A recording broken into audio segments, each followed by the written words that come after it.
มือขวาเราอยู่มองไปหัวเรือนะคะหันหน้าไปหัวเรือเนี่ยใบจะอยู่ข้างซ้ายมือนะคะพอดมองไปหัวเรือใบจะอยู่ขวามือเข้าใจไหมคะตาบอดถอดนะแล้วก็ถ้าเกิดว่าในกรณีที่นี่คือเรือใช่ไหมคะใบอยู่ตรงนี้คนที่ใบสะบัดอยู่เนี่ยเป็นเรือที่เป็นเขาเรียก right of way boat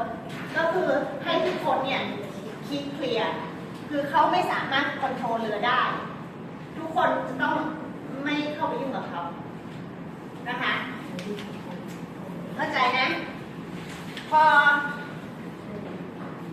อใบมาอยู่ซ้ายมือปุ๊บสตาร์บอร์ดนิดเดียวก็สตาร์บอร์ดเข้าใจปะคือผ่านตรงนี้ไปนิดเดียวก็ถือว่าเป็นสตาร์บอร์ดโบนแล้ว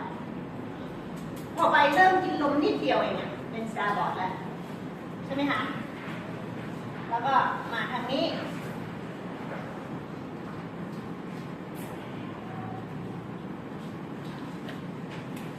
ก็เป็นพอร์ตโบ๊ท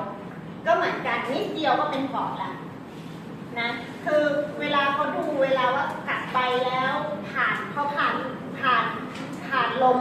ผ่านเส้นของลมปุ๊บก็เป็นสตาร์บอร์ดแล้วผ่านเรื่องของลมปุ๊บก็เป็นพอร์ตนะคะอันนี้คือกฎหลักเลยถ้าเกิดว่าเรือเข้ามาหากันนะเข้าใจนะถ้าเรือเข้ามาหากันไม่มีการแข่งขันไม่มีอะไรทั้งสิ้นเรือพอร์ตต้องหลบให้เรือสตาร์บอร์ดตลอดเวลาจอดไปด้วยคือเรือที่อยู่ทางด้านพอร์ตสีแดงต้องหลบให้เรือสตาร์บอร์ดตลอดเวลาในกรณีที่เรือมาเจอกันไม่ต้องอยู่ในการแข่งขันก็ต้องเป็นอย่างนี้เป็นการซ้อมก็ต้องเป็นอย่างนี้เรือพอร์ตต้องหลบให้เรือสตาร์บอร์ดตลอดเวลาแล้วถ้าเกิดเขาไม่หลบอะคะแล้วเราหลบใช่เดี๋ยววันสิถ้าเกิดว่าคือเราต้องเข้าใจนะทุกคนเนี่ยเล่นเรือที่ไม่ใช่ของตัวเองถูกไหมคะเพราะฉะนั้นเนี่ยการดูแลเรือเป็นสิ่งที่สำคัญที่สุดเพราะว่าเป็นปีน้องๆรุ่นหลังอีกหรือว่าคนอื่นที่จะต้องใช้เรือเราอีกใช่ไหมคะเพราะฉะนั้นเนี่ยการที่จะไม่ชนกันเนี่ยเป็นสิ่งที่ดีที่สุดไม่ว่าใครหลบได้